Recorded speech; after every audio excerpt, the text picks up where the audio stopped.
Today we'll be speed testing Windows 10 and Windows 11. What impact does upgrading have on performance? Well, we're about to find out. So, starting things off with the startup test, I wanted to take this time to explain what hardware we're working with because it has changed from my previous videos. We're using a Dell Latitude 7390 with an i5-8350U CPU with integrated graphics, 8 gigs of RAM, and this time we're using 128 gigs of SSD storage. This was all mainly done to supplement Windows 11 system requirements, so we're making this as fair as possible. Anyways, back to the comparison. Windows 10 does take the win here, however, Windows 11 was not too far behind. As always, startup doesn't determine everything, but it can give us a rough idea of what to expect. And here's a quick look at how much storage both operating systems take up with the same pre-installed programs. Windows 10 takes up exactly 40 gigabytes of storage, while Windows 11 takes up 41.1 gigabytes, giving Windows 10 the win here by a mere 1.1 gigabytes. Moving on to memory management, I tested this in two ways. First, I measured the amount of RAM being used while nothing was open in the background. Windows 10 took up 2.6 gigabytes of RAM, while Windows 11 took up 3.1 gigabytes. That's a 500 megabyte difference, and this can be especially significant if you don't have that much RAM in the first place. Next, I wanted to do a Chrome test where I tried to open as many tabs as possible in Google Chrome until we hit 5 gigabytes in Task Manager, and we can see the consequences of Windows 11 taking up more system RAM. Windows 10 got to 24 tabs and Windows 11 got to 20 tabs, another win for Windows 10.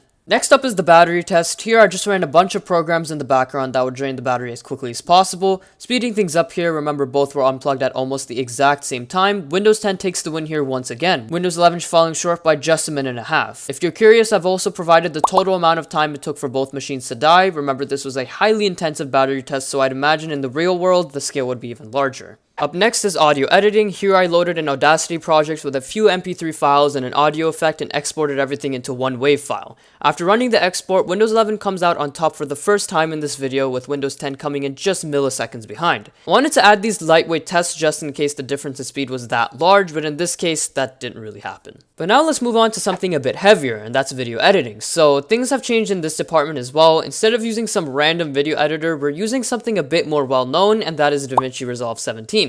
This is a pretty simple project, a video with some audio in the background at 1080p 30 FPS, but it suffices for this hardware and our purposes. So speeding things up here because it does take quite a while, Windows 10 renders the entire project first, with Windows 11 coming in about 43 seconds later.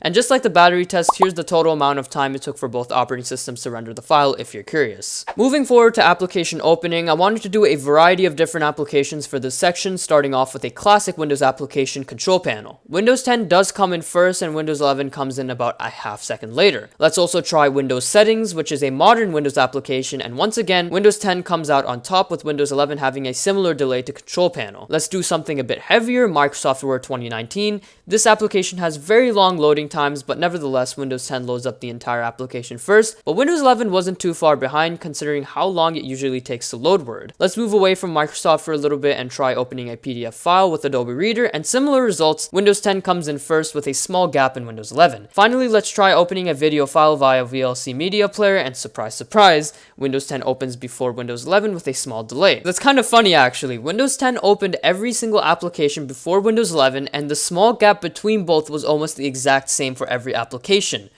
What a coincidence. And I know this isn't entirely OS dependent, but I wanted to quickly do a web page loading test with 3 websites. First was youtube.com, and Windows 11 fully loads the entire website first with about a half-second delay on Windows 10. This was then followed by apple.com, where Windows 11 takes the win here as well. Again, Windows 10 having this half-second delay. Finally was google.com, and they pretty much loaded them at almost the exact same time. Maybe Windows 10 came in a millisecond or two earlier. Okay, well, let's try something else. Something like file transfer. I loaded a USB flash drive with about a 4 gigabyte file and tried copying it over to the desktop of both OSs. Speeding things along here, Windows 11 finishes copying everything over first, and around 10 seconds later, Windows 10 finishes up doing the same thing. Just like before, here's the total amount of copying time for both operating systems if you're interested. Finally, before we get to the benchmarks, we've got a virus scanning test. I'll admit I did run into some issues with this test in particular, and I had to do some reinstallations of Malwarebytes, which is the software we're using, so just keep that in mind. It won't be as accurate as the other tests. Nevertheless, after the scan was run at the same time on both operating systems, Windows 11 completes the entire thing first, Windows 10 needing around 21 more seconds to complete the test, so there you go. And now it's time for the benchmarks. This time we've got a lot more software we're going to work with unlike previous videos, starting off with Geekbench 5. In single core performance, Windows 10 scored a 471 while Windows 11 scored a 472, a 1-point difference between both operating systems. Same goes with multi-core performance. Windows 10 scores a 1905 while Windows 11 scores a 1906, a 1-point difference once once again. Technically speaking, Windows 11 does win in Geekbench, but practically speaking, they're basically the same thing.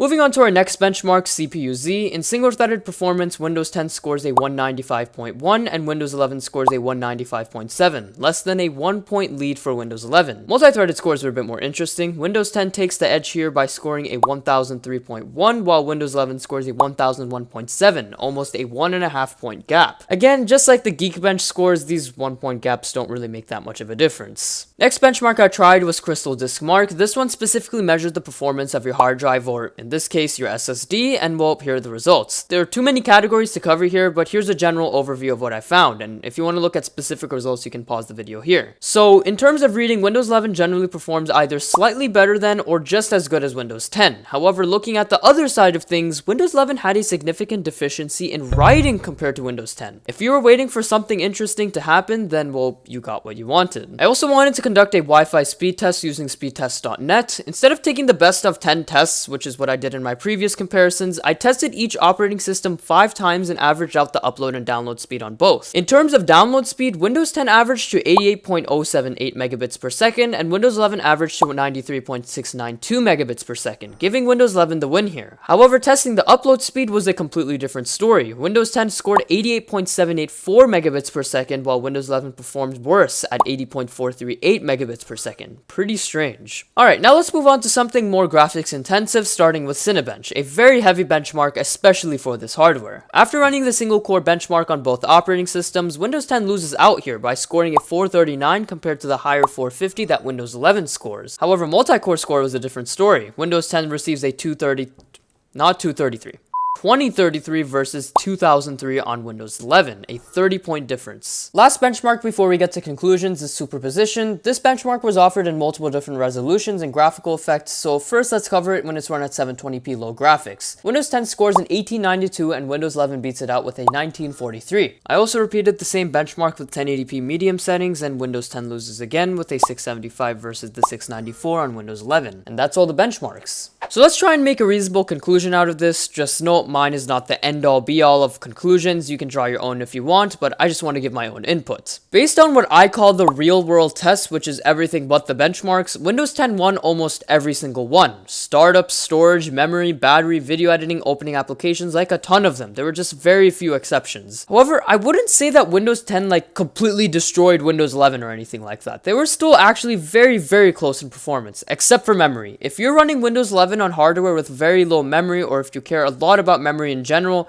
I would be cautious around Windows 11. It does take up quite a bit more RAM than its predecessor. Now, if we move to the more technical stuff, which are the benchmarks and the numbers, this is where things get a bit more confusing. Windows 11 did some things better than Windows 10, and Windows 10 did some things better than Windows 11. There really isn't any consistency here. I guess the best thing I can say in regard to the benchmarks is that if you're doing low-level single-core tasks, Windows 11 does a slightly better job doing that.